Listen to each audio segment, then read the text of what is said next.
Assalamualaikum warahmatullahi wabarakatuh. Perkenalkan, nama saya Dea Ramadanti Salsabila dari Pendidikan Biologi A 2018.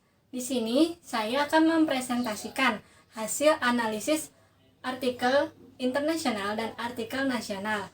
Terlebih dahulu saya akan mempresentasikan hasil analisis saya mengenai artikel internasional yang berjudul Insect World Game-Based Learning as a Strategy for Teaching Entomology. Selanjutnya ada identitas dari reviewer dan identitas dari artikelnya. Yang pertama, reviewernya itu saya sendiri, yaitu Dea Ramadanti Salsabila dari Pendidikan Biologi A 2018. Tanggal dianalisisnya tanggal 18 April 2021 dengan topik secara keseluruhan, topik besar itu pembelajaran sebagai strategi pengajaran. Nah, penulis dari artikel ilmiah ini, penulis dari artikel internasional ini bernama Combs Junior, Leonardo M, Thorsten Rao Narciso, and C. Guedes.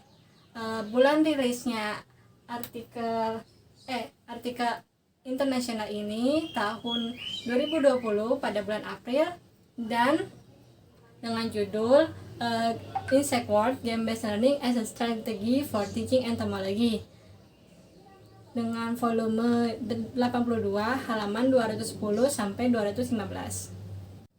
Selanjutnya kita akan memasuki ke tahap pendahuluan.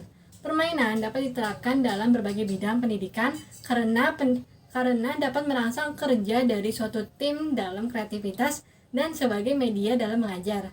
Dalam menerapkan pembelajaran berbasis permainan ini di mata pelajaran entomologi ini, seorang pengajar akan mendapatkan umpan balik yang positif dari siswanya. Siswa menganggap bahwa materi yang dibawakan pada pembelajaran tersebut dikemas dalam kegiatan yang menyenangkan, cepat dipahami, dan juga kompetitif. Permainan adalah sebuah aktivitas yang dilakukan beberapa orang untuk mencari kesenangan dan tanpa sadar membangun proses kepribadian diri dan berpengaruh ke dalam perkembangan baik secara fisik, intelektual, sosial, moral, dan emosi. Di mana kita dapat artikan bahwa sebuah permainan itu melibatkan sebuah tantangan yang tidak tentu. Dengan adanya hal tersebut dapat membuat seseorang merasakan umpan balik dalam mengeluarkan emosional mereka. Setiap guru menyimpan rasa khawatir terhadap siswa-siswanya dalam pembelajaran mereka. Terkadang seorang guru merasa khawatir apakah siswanya dapat mengikuti pelajarannya dengan baik atau apakah siswanya dapat memperoleh hasil yang baik pada pelajaran yang diampunya. Oleh guru mencoba untuk menggabungkan pembelajarannya dengan sebuah permainan yang dimana dalam permainan game ini dapat membuat seseorang memiliki hubungan dalam waktu yang cukup untuk menghabiskan waktunya lebih banyak untuk belajar dibandingkan untuk bermain. Namun demikian, dalam pembelajaran berbasis permainan ini, di mana seseorang siswa akan terlibat dalam sebuah interaksi sosial, yang dimana mereka akan dapat menghadapi sebuah permasalahan, sebuah tantangan yang tidak akan mereka duga oleh diri mereka sendiri. Hal ini juga dapat berlaku dalam mata pelajaran entomologi. Seperti pada contohnya, pada saat seorang guru mengajarkan tentang serangga, mungkin siswa akan lebih tertarik pada saat mempelajari tentang lebah, karena lebah itu mudah dikenal akan manfaatnya sebagai penghasil madu.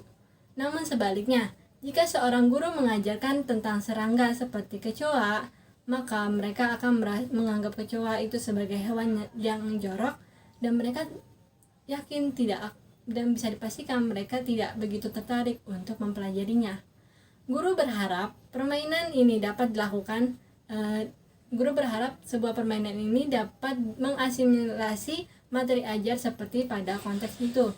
Oleh karena itu, dilakukan perancangan pada sebuah permainan yang memiliki sebuah peran penting untuk menyelidiki sebuah aktivitas berbasis permainan yang dapat menjadi strategi yang bisa diterima dan efektif untuk mengajar entomologi ini. Pada penelitian ini dirancang sebuah game yang berbasis role playing game atau RPG. Role playing game adalah sebuah jenis permainan yang dapat membantu siswanya untuk menemukan jati dirinya yang berperan sebagai orang lain. Diyakini permainan jenis ini dapat mendorong sebuah kreativitas dalam suatu persaingan yang sehat. Permainan ini menggunakan media kartu. Tiap siswa dapat menciptakan cara mereka sendiri untuk membangun sebuah strategi yang berkaitan dengan jenis kartu yang mereka miliki saat menghadapi seorang lawan. Jenis kartu yang digunakan ada 5 jenis, yakni yang pertama itu kartu monster yang melihatkan gambar realistik yang bisa dideskripsikan dari urutan dan famili sebuah serangga. Yang kedua itu ada gadget card yang memperlihatkan sifat morfologi dari serangga ini sendiri. Kartu ini bisa meningkatkan keterampilan serangga yang kita miliki. Ketiga itu kartu jebakan. Yang kartu jebakan ini menggambarkan sebuah instrumen entomologi. Kartu ini dapat digunakan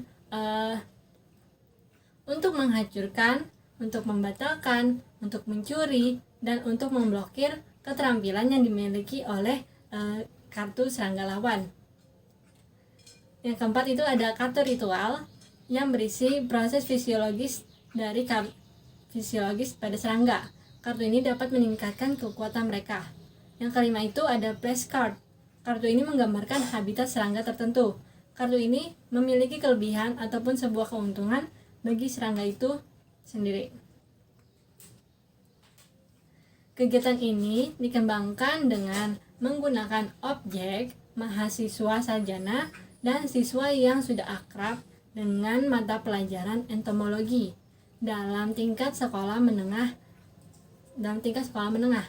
Sampel yang digunakan untuk tes permainan ini terdiri dari 92 mahasiswa sarjana.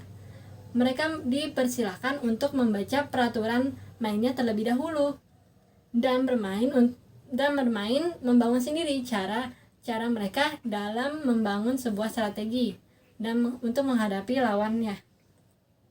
Permainan ini dimulai dengan melemparkan koin untuk memutuskan siapa yang bermain terlebih dahulu. Permainan ini dibekali dengan poin awal sebanyak 4.000 poin nyawa dan akan berakhir jika salah satu pemain memiliki poinnya sudah habis. Selanjutnya kita akan beralih menganalisis mengenai artikel nasional. Nah, di sini reviewernya itu saya sendiri, yaitu Dea Ramadhanti Salsabila dari Pendidikan Biologi A 2018 yang dianalisis pada tanggal 18 April 2021 dengan topik garis besar mengembangkan pembelajaran dalam sebuah game. Penulisnya itu ada N.A.A. Zaki, N.Z.F. Zain, N.A.Z.M. Nur, dan H. Hashim yang dirilis pada tahun 2020 pada bulan September dengan judul artikel Developing a Conceptual Model of Learning Analytics in Serious Game STEM Education. Dirilis oleh Jurnal Pendidikan IPA Indonesia pada volume 9 halaman 330 sampai 339. Selanjutnya kita akan membahas mengenai tahapan pendahuluan. Pada penelitian ini dimanfaatkan sebuah permainan sebagai alat peraga untuk merangsang minat belajar siswa dan meningkatkan pemahaman siswa terhadap pembelajaran STEM. STEM sendiri adalah Science, Technology, Engineering, and Mathematics, yakni sebuah model pembelajaran dengan diberikan suatu permasalahan yang berkaitan dengan aspek-aspek Science, Technology, Mathematics, and Engineering. Untuk jangka pendeknya sendiri, STEM ini mampu untuk meningkatkan keterampilan berpikir kritis terhadap siswa. STEM adalah sebuah metode yang bagus digunakan dalam pembelajaran. Beberapa negara yang telah mampu menerapkan model STEM secara dengan baik ini dirasakan dapat menghasilkan lulusan yang mumpuni dalam bidang sains, engineering, teknologi, and mathematics. Pada pembelajaran berbasis analisis, STEM dapat digunakan untuk memberikan data penilaian untuk mengukur kinerja siswa, pencapaian hasil, dan pembelajaran yang telah ditentukan sebelumnya. Penelitian seperti ini sudah pernah dilaksanakan, namun belum ada yang mengaitkan dengan metode analisis dengan STEM. Untuk itu, artikel ini diadakan pembaruan dengan mengaitkan dengan metode STEM. Penelitian ini pernah mencoba untuk menggabungkan kedua aspek tersebut dengan dipraktekkan dalam sebuah permainan. Hasil dari penelitian tersebut mengarahkan kepada kebutuhan pembangunan model konseptual analitik dan pembelajaran dalam permainan yang dilakukan untuk bidang pendidikan STEM, yakni APPS STEM. Pada awalnya dikembangkan konsep awal melalui pendekatan kelompok fokus dan tinjauan pustaka yang menguji metrik pembelajaran permainan sesuai dengan pembelajaran STEM. Berdasarkan hasil kajian ahli, model konseptual APPS STEM memuat 9 tema, yakni efektivitas, pemikiran, pemecahan masalah, fleksibilitas, pemangku kepentingan utama, emosi, desain permainan, profil kurikulum pembelajaran, serta sasaran pengguna. Model konseptual ini diharapkan dapat menjadi pedoman bagi para peneliti untuk mengimplementasikan metode pembelajaran analitik dalam desain permainan untuk pembelajaran STEM. Permainan hadir sebagai media pendidikan baru yang menarik untuk mempelajari bidang STEM. Dengan ini, siswa dapat memahami pelajaran dengan lebih praktis daripada hanya mempelajari teori di kelas tanpa mempraktikannya di dunia nyata. Selanjutnya, kita akan membahas mengenai kelebihan dan kekurangan dari penelitian ini. Penelitian model ini bisa menjadi katalisator untuk pendidikan yang membawa perubahan dalam pembelajaran STEM dan mengupayakan menghasilkan sumber daya manusia yang lebih terampil lagi. Kekurangan dari penelitian ini, efektivitas penerapan dari model ini perlu diperhatikan kembali. Dengan demikian, studi berikutnya pada fokus ini dapat dikembangkan prototipe game yang sesuai dengan dan keefektifannya akan lebih bagus lagi. Selanjutnya kita akan beralih ke pertanyaan yang sering muncul. Yang pertama itu belum diketahui keefektifan dari penerapan model pembelajaran STEM yang digabungkan dengan metode analitik ini. Yang kedua, apakah model ini diyakini mampu menjadi katalisator untuk transformasi pendidikan? Konsep utama pada artikel ini adalah jurnal penelitian ini membahas pengembangan model pembelajaran dan dalam membuat permainan. Model pembelajaran ini yang dimaksud adalah model pembelajaran STEM, Science, Technology, Engineering, dan Mathematics, dalam bentuk permainan forum grup diskusi dan tinjauan pustaka. Tidak disebutkan materi apa yang tengah dibahas pada penelitian ini, tapi tujuan dilaksanakan permainan ini untuk mengimplementasikan pembelajaran analitik berbasis game. Hasil model ini dapat membawa perubahan hasil dalam pembelajaran menjadi lebih baik. Selanjutnya, kosakata dan istilah baru. STEM adalah model pembelajaran dengan memberikan suatu permasalahan yang terkait dengan aspek-aspek sains, teknologi, engineering, and mathematics. Dan afinitas itu adalah ketertarikan atau simpati yang ditandai oleh persamaan kepentingan. Refleksi yang dapat diambil adalah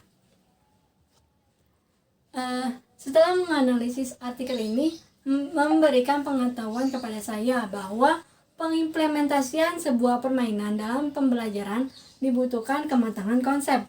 Oleh karena itu, tidak sembarangan dalam memilih metode pembelajaran yang tepat. Harus disesuaikan dengan tujuan, indikator, kesesuaian desain permainan, dan materi yang dibawakan. Mungkin sekian dari saya. Terima kasih. Mohon maaf bila ada kesalahan. Wassalamualaikum warahmatullahi wabarakatuh.